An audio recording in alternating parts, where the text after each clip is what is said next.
Hello friends, welcome to my channel target SSC GK. दोस्तों, आज के इस वीडियो में हम बात करने जा रहे हैं क्लास 10th का जो 4th चैप्टर है सोर्सेस ऑफ एनर्जी, उसका बात कर रहे हैं। हमने एक लेक्चर इसका अपलोड किया है पहले भी दोस्तों। अगर आपने नहीं देखा है तो आप डिस्क्रिप्शन में इसका लिंक है, आप जाकर देख सकते हैं।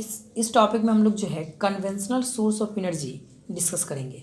जैसे यहाँ पे देखिए, इसमें जो टॉपिक रिलेटेड है जैसे fossils fuel, coal, petroleum, natural gas, thermal power plant, इन सब टॉपिक को जो है हम इस इस वीडियो में हम लोग जो है डिस्कस करेंगे। एक और बात दोस्तों, अगर आप हमारे चैनल पर नए हैं तो इसको सब्सक्राइब करें और अपने दोस्तों के साथ शेयर करें और वीडियो को लाइक ज़रूर करें। तो चलिए दोस्तों, शुरू करते हैं। और सबसे पहले हम बात करते हैं कि कन्वेंशनल सोर्स ऑफ एनर्जी क्या होता है।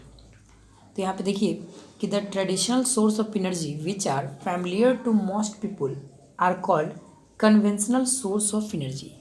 कहने का मतलब है कि वो ट्रेडिशनल सोर्स मतलब कि वो पुराने ज़माने से जो हम लोग सोर्स यूज करते आ रहे हैं, जिससे कि लगभग सारे लोग जो है फैमिलियर हैं, मतलब सब कोई उसको जानते हैं और यूज़ करना जानते हैं, और हम लोग इसको मोस्ट ऑफ द टाइम से यूज़ करते आ रहे हैं। वैसे सोर्स ऑफ एनर्जी को ही हम कन्वेंशनल सोर्स ऑफ एनर्जी कहते हैं। जैसे आप एग्जांपल में देख सकते हैं, वुड हो गया, फॉसिल्स फ्यूल हो गया, कोल, पेट्रोलियम, नेचुरल गैस। जैसे कि अगर आप फ्यूल कहें कि जैसे कि हम लोग wood, coal, petroleum, charcoal, coke, coal gas, petrol, diesel, kerosene, oil, LPG, even कहें तो काव डंग, उपले जिसको हम लोग बोलते हैं, अगर ये सारा चीज़ भी हम लें तो इन सब चीज़ों को ही हम बोलते हैं कन्वेंशनल सोर्स ऑफ एनर्जी। ठीक है दोस्तों, तो आई थिंक इसको ये आपने समझा होगा अच्छे से। आगे हम बात करते हैं फॉसिल्स फ्यूल की। तो यहाँ पे सबसे पहले आप देखिए डेफिनेशन इसका कि a natural fuel form deep under the earth from the pre historic remains of living organism like plants and animal is called fossils fuel. जैसे कहा जाता है कि वैसा नेचुरल फ्यूल जो कि अर्थ के अंदर मतलब डीप बोथ का मतलब अंदर में, अर्थ के अंदर में जो है ये बनता है। और ये बनता कैसे, तो प्री हिस्टोरिक रिमेन्स मतलब बहुत साल पहले जो है कुछ हिस्टोरिक चीज़ें, कहने का मतलब प्लांट्स और एनिमल जब वो दब गए तो वही जो है कन्वर्ट कर जाता है फॉसिल्स फ्यूल में। ठीक है दोस्तों, और इसके एग्जाम्पल जैसे आप देखिए कोल, पेट्रोलियम, नेचुरल गैस, ये सब जो है फॉसिल्स फ्यूल के एग्जाम्पल हैं। यहाँ पे एक इम्पॉर्टेंट क्वेश्चन जो आपको क्लास 10th में पूछा जाता है कि how fossils fuel were formed. ये फॉसिल्स फ्यूल का जो फॉर्मेशन हुआ, जैसे कि आप कोल, पेट्रोलियम ये सब जो देखते हैं, ये आखिर कैसे हुआ। तो यहाँ पे हम आपको लाइन बाय लाइन समझाते हैं और ये लिखते चलते हैं ताकि आपको नोट्स भी मिले। जैसे देखिए, कहा जाता है कि the plants and animals which died millions of year ago were usually buried in the earth and got covered with sediments like mud and sand। कहने का मतलब है कि प्लांट्स और एनिमल जो कि बहुत मिलियंस मतलब लाखों साल पहले जो है ये डेथ कर गए, मर गए।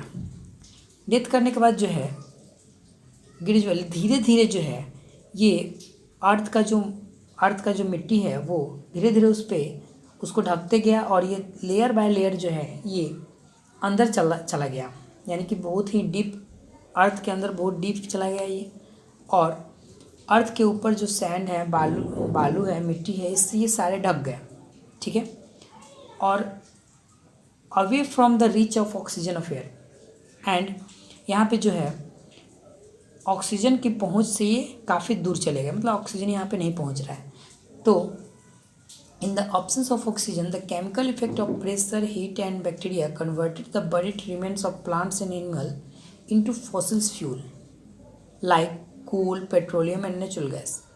तो in the absence of oxygen मतलब ऑक्सीजन के absence में क्या होगा कि ये सारे जो मटेरियल हैं, प्लांट्स और जो एनिमल के जो रिमेन्स थे वो कन्वर्ट कर जाएंगे दूसरे मटेरियल में, जिसको हम बोलेंगे फॉसिल्स फ्यूल। जैसे कोल, पेट्रोलियम और नेचुरल गैस, इनमें ये कन्वर्ट कर जाएंगे।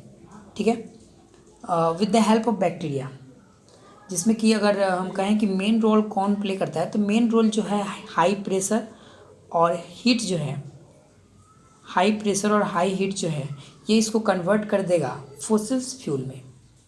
एक और यहाँ पे पॉइंट हम याद रखेंगे दोस्तों कि the buried remains of large plant were converted into coal, whereas those of small plants and animal were converted into petroleum and natural gas. कहा जाता है कि मान लीजिए कि प्लांट्स में प्लांट्स जो है किस में कन्वर्ट करेगा, तो जो बड़े बड़े प्लांट्स हैं वो कन्वर्ट कर जाएंगे कोल में, और जो एनिमल है, छोटे प्लांट्स और एनिमल जो है ये कन्वर्ट करेंगे पेट्रोलियम में और नेचुरल गैस में।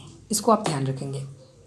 हमारा नेक्स्ट एक पॉइंट है, sun is the ultimate source of fossils fuel. ये एक्सप्लेन करने के लिए आपको आता है कि आप बताइए कि सन ही एक मेन स्रोत है एनर्जी का, या कह सकते हैं कि फोसिल्स फ्यूल का जो मेन स्रोत है वो सन है। ये कैसे? तो यहाँ पे आप देखिए कि the green plants need sunlight energy to grow. जैसा कि हम सब जानते हैं कि ग्रीन प्लांट्स जो है उनको एनर्जी चाहिए ग्रो करने के लिए। They get this energy from sun and store it in the form of carbon compounds.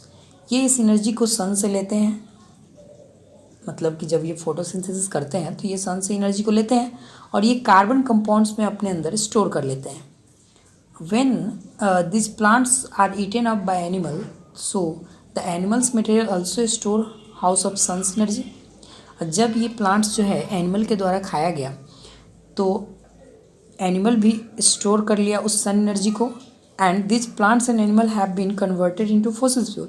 जैसे हमने ऊपर देखा कि यही प्लांट्स और एनिमल जो है फोसिल्स फ्यूल में कन्वर्ट कर रहा है, तो इनडायरेक्टली हम बोल सकते हैं जो अल्टीमेट जो सन से उसने एनर्जी लिया था प्लांट्स ने, वो कन्वर्ट कर गया किसने? फोसिल्स फ्यूल में। इसलिए हम कह सकते हैं कि sun is the ultimate source of fossils fuel. यानी कह सकते हैं कि जो मेन सोर्स है जो मेन स्रोत है जो एनर्जी का फोसिल्स फ्यूल का, वो क्या है? सन है दोस्तों। ठीक है, तो आप इस चीज़ को भी ध्यान में रखें। आगे हम बात करते हैं, हमारा जो मेन इंपॉर्टेंट टॉपिक है कोल। तो सबसे पहले हम देखते हैं कि कोल का डेफिनेशन कुछ। जैसे देखिए यहाँ पे कि coal is a complex mixture of compounds of carbon, hydrogen, oxygen and some free carbon and small amount of nitrogen and sulphur compounds. कहा जाता है कि कोल एक मिक्सचर है किस चीज़ का? तो कार्बन का, हाइड्रोजन का और सब कुछ अलग भी और भी दूसरे कार्बन है और नाइट्रोजन और सल्फर के कंपाउंड्स हैं। इन सब चीज़ों का जो मिक्सचर है उसी को हम बोलते हैं कोल। ठीक है दोस्तों, तो कोल आप हम लोग जानते हैं कि कोल जो है, हमारा देश जो है तीसरा सबसे बड़ा कोल माइंस का देश है इंडिया जो है। ठीक है, तो कोल जो हम लोग जो है वो माइनिंग से निकालते हैं, जो कि अर्थ के अंदर जो है दबा हुआ है। एक और बात कि जैसे कि हम जब कोल को जलाते हैं तो कोल में जो है कार्बन होता है, और ये कार्बन जो है ऑक्सीजन के साथ रिएक्ट करके कार्बन डाइऑक्साइड रिलीज करता है, और इससे बहुत लार्ज अमाउंट में एनर्जी भी हमको प्रोड्यूस होता है। ठीक है दोस्तों, आगे हम देखते हैं कि यूजेस ऑफ कोल।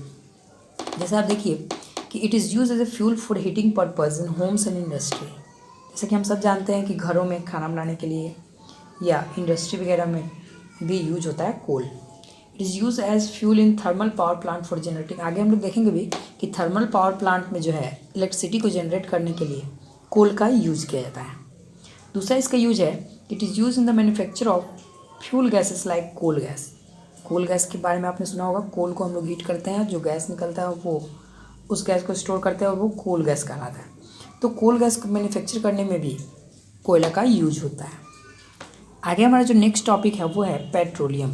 ठीक है दोस्तों, यहाँ पे पेट्रोलियम जो है पेट्रा प्लस ओलियम, दो वर्ड से मिलकर बना है, जिसमें कि पेट्रा का मतलब है रॉक और ओलियम का मतलब है ऑयल। यानी कह सकते हैं हम लोग कि the oil of rock is known as petroleum. तो यहाँ पे आप देखिए डेफिनेशन इसको कि petroleum is a dark coloured viscous and foul smelling crude oil. Petroleum जो है एक डार्क कलर का, मतलब गाढ़े कलर का, मतलब ब्लैकिश टाइप का कलर का जो है विस्कस लिक्विड है, गाढ़ा लिक्विड है, जिसका स्मेल जो है फाउल है, मतलब बहुत गंदा सा स्मेल है। उसको हम लोग क्रूड ऑयल बोलते हैं। ठीक है, कच्चा तेल। And the crude oil petroleum is a complex mixture of several solid, liquid and gases, hydrocarbons mixed with water, salt and earth particles. जैसे कि हमने कोल का डेफिनेशन देखा, वैसे ही पेट्रोलियम जो है एक कॉम्प्लेक्स मिक्सचर है, बहुत बड़ा मिक्सचर है, एक बहुत सारे सॉलिड, लिक्विड और गैस का। जैसे इसमें हाइड्रोकार्बन्स होते हैं, बहुत सारे हाइड्रोकार्बन्स आपने पढ़ा होगा क्लास 10th में जो है केमिस्ट्री में। उसके बाद मिक्स विथ, इसमें जो है वाटर मिक्स होता है, सॉल्ट मिक्स होता है और कुछ जो है अर्थ पार्टिकल्स इसमें मिक्स होते हैं। ठीक है। इन्हीं को हम पेट्रोलियम बोलते हैं। एक और बात यहाँ पे देखिए आप कि पेट्रोलियम जो है is lighter than water insoluble in it. Petroleum जो है वाटर से लाइटर मतलब हल्का होता है और उसमें इनसॉल्युबल होता है, घुलता नहीं है। पेट्रोलियम जो है अगर हम कहें कि इसका हम लोग कैसे निकालते हैं तो पेट्रोलियम यहाँ पे आप देखिए लिखा हुआ डेफिनेशन या पॉइंट्स लिखा हुआ है, उसको आप देख सकते हैं कि petroleum occurs deep under the earth between two layers of previous rocks. It is obtained by drilling holes into the earth crust where presence of oil is predicted by survey. मतलब ये सर्वे से जब पता चलता है कि इस जगह में पेट्रोलियम है तो पेट्रोलियम को क्या किया जाता है कि ड्रिलिंग के द्वारा होल बनाया जाता है, ठीक है, और उस होल के थ्रू पेट्रोलियम को निकाला जाता है अर्थ क्रस्ट से और हम लोग उसको निकाल लेते हैं और इस तरह से उसका इस्तेमाल किया जाता है। आगे हम बात करते हैं फ्रैक्शनल डिस्टिलेशन। दोस्तों हमने पेट्रोलियम का आपने कभी यूज़ करते नहीं देखा होगा, इससे जो सब्सटेंस बनते हैं उसको हम लोग यूज़ करते हैं, जैसे डीजल हुआ, पेट्रोल हुआ, इन सब चीज़ों को। तो इसीलिए ये जो है फ्रैक्शनल डिस्टिलेशन काफ़ी इंपॉर्टेंट है। यहाँ पे देखिए आप, the fractional distillation of petroleum is a fraction which can be used as fuel such as petroleum gas used to obtain petrol, diesel, kerosene and fossil fuel. यहाँ पे आप देखिए इसको समझिए कि फ्रैक्शनल डिस्टिलेशन एक प्रोसेस है जिससे हम पेट्रोलियम में जो डिफरेंट कंपाउंड्स हैं, पेट्रोल, डीजल, केरोसिन जो भी है, उनको हम अलग करते हैं बाय द फ्रैक्शंस। मतलब टेम्परेचर के अनुसार फ्रैक्शंस में इनको जब हम अलग करते हैं तो ये जो अलग करने का प्रोसेस है इसी को हम बोलते हैं फ्रैक्शनल डिस्टिलेशन, ठीक है दोस्तों। तो फ्रैक्शनल डिस्टिलेशन में हमको बहुत सारी चीज़ें मिलती हैं, जैसे उसमें एक चीज़ देखिए पेट्रोलियम गैस। तो एक ये पेट्रोलियम गैस सबसे ऊपर होता है, ऑप्टेन होता है। और पेट्रोलियम गैस क्या होता है देखिए यहाँ पे, it is use as a fuel for domestic heating purposes in the form of liquefied petroleum gas. जो एलपीजी हम लोग घरों में यूज करते हैं उसी को हम बोलते हैं पेट्रोलियम गैस।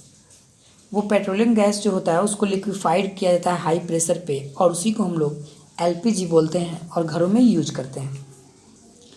एक पॉइंट यहाँ पे देखिए कि the main constituent of petroleum gas is butane and small quantity of propane and ethane. जो मेन कंस्टिट्यूएंट है इस पेट्रोलियम का यानी कि एलपीजी का वो है ब्यूटेन। ध्यान रखेंगे इसको दोस्तों, ब्यूटेन जो है इसका मेन इसका जो है कंस्टिट्यूएंट है और स्मॉल अमाउंट में इसमें प्रोपेन और इथेन पाया जाता है। साथ में एलपीजी में जो है strong smelling substance called ethyl mercaptan C2H5SH is added to LPG cylinder to help in the detection of gas leakage. कहीं पे जैसे गैस लीकेज होता है तो देखिएगा आप वहाँ पे स्मेल करने लगता है, तो एक्चुअली में वो जो है ब्यूटेन और प्रोपेन जो एलपीजी में होता है उसका ये महक नहीं होता है, वो तो स्मेललेस गैस होता है। ये जो है उसमें एक सब्सटेंस मिलाया जाता है इथाइल मरकैप्टन दोस्तों।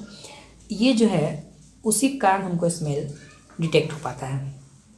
आगे हम देखते हैं एडवांटेज ऑफ एलपीजी। ध्यान रखेंगे इसको कि it has high calorific value. इसका कैलोरीफिक वैल्यू बहुत हाई होता है, लगभग 50 किलो जूल पर ग्राम। LPG Burns with smokeless flame so it does not cause air pollution. ये स्मोकलेस फ्लेम से चलता है जिससे कि पॉल्यूशन भी नहीं होता है। LPG does not produce any poisonous gas on burning, और जलने के बाद कोई पॉइजनस गैस भी प्रोड्यूस नहीं करता है। इसके थ्रू ये काफ़ी इसका बहुत सारा भी एडवांटेज है दोस्तों। आगे हम बात करते हैं नेचुरल गैस की। तो ध्यान देंगे आप यहाँ पे नेचुरल गैस के लिए कि natural gas is important fossil fuel. It consist mainly of methane 95% और with A small quantities of ethane and propane. Natural gas जो है एक इम्पॉर्टेंट फॉसिल फ्यूल है, बहुत ही महत्वपूर्ण फॉसिल फ्यूल है, और ये बना हुआ है किस चीज़ का, तो मीथेन का, और कुछ स्मॉल क्वांटिटीज़ में जो है इथेन और प्रोपेन भी पाए जाते हैं, जिसमें कि मेन कॉन्स्टिट्यूएंट मीथेन है 95%। ठीक है दोस्तों। Natural gas is formed under the earth by the decomposition of vegetables matter lying under water and this decomposition is carried out by anaerobic bacteria in the absence of oxygen. Natural gas जो है जब अर्थ के अंदर जो है जहाँ पे petroleum होता है उसके ऊपर जो गैस स्टोर होता है वही होता है नेचुरल गैस। और ये जब वेजिटेबल मैटर यानी कि जो ये सब चीज़ें हैं और प्लांट्स वगैरह जो है वेजिटेबल्स मैटर जो है जब ये डिकम्पोज होंगे, जब सड़ेगा गलेगा, with the help of anaerobic bacteria, जो bacteria in the absence of oxygen काम करता है, उस बैक्टीरिया के द्वारा ये जो है नेचुरल गैस का फॉर्मेशन होता है। आगे हम बात करते हैं यूजेस ऑफ नेचुरल गैस। तो natural gas is use as domestic and industrial fuel, industrial fuel की तरह और डोमेस्टिक फ्यूल की तरह भी यूज़ किया जाता है। Natural gas is use as fuel in thermal power plant for generating electricity, same thermal power plant में भी यूज़ किया जाता है। और आज के टाइम में जो मेन यूज है कंप्रेस्ड नेचुरल गैस यानी कि CNG, ये यूज़ किया जाता है ट्रांसपोर्ट व्हीकल्स में। जैसे आप दिल्ली वगैरह में सुने होंगे सबसे ज़्यादा जो गाड़ियाँ जो है नेचुरल गैस पे ही चलती हैं। आगे हम बात करते हैं, हमारा लास्ट टॉपिक जो है वो थर्मल पावर प्लांट। जैसे आप नाम ही से ये क्लियर है, थर्मल पावर प्लांट, यानी कि ये पावर प्लांट जो है हीट्स के द्वारा चलाया जाता है। देखिए यहाँ पे एक point, a power plant in which heat energy is obtain by burning fossils fuel like coal, oil और gas to make steam to drive turbine to produce electricity is called thermal power plant. देखिए दोस्तों figure में ये दिया हुआ है, यहाँ पे आप समझेंगे इसमें क्या किया जाता है कि इस थर्मल पावर प्लांट में पहले तो फॉसिल्स फ्यूल को जला करके और हीट ऑब्टेन किया जाता है और उस हीट से वाटर को वेपर में बनाया जाता है और उस वेपर को हाई प्रेशर में टरबाइन के ऊपर जो है फॉल कराया जाता है। जैसे आप देखिए, आप फिगर में दिख रहा है, जब टरबाइन के ऊपर ये फॉल करेगा तो ये हाई स्पीड में रोटेट करेगा उसका टरबाइन का जो ब्लेड है, और जब टरबाइन रोटेट करेगा तो ये इलेक्ट्रिसिटी प्रोड्यूस करता है। ठीक है दोस्तों, तो ये पावर प्लांट जो है थर्मल पावर प्लांट इस तरह से ये वर्क करता है, यानी कि इससे हम लोग इलेक्ट्रिसिटी ऑब्टेन करते हैं। इसका डिसएडवांटेज भी काफ़ी है क्योंकि इसमें हाई कॉस्ट आता है दोस्तों। इसलिए चलिए ये दोस्तों हमारा लेक्चर जो है समाप्त होता है। मिलते हैं हम आपसे अगले वीडियो में, तब तक के लिए वीडियो को शेयर करें और लाइक करें।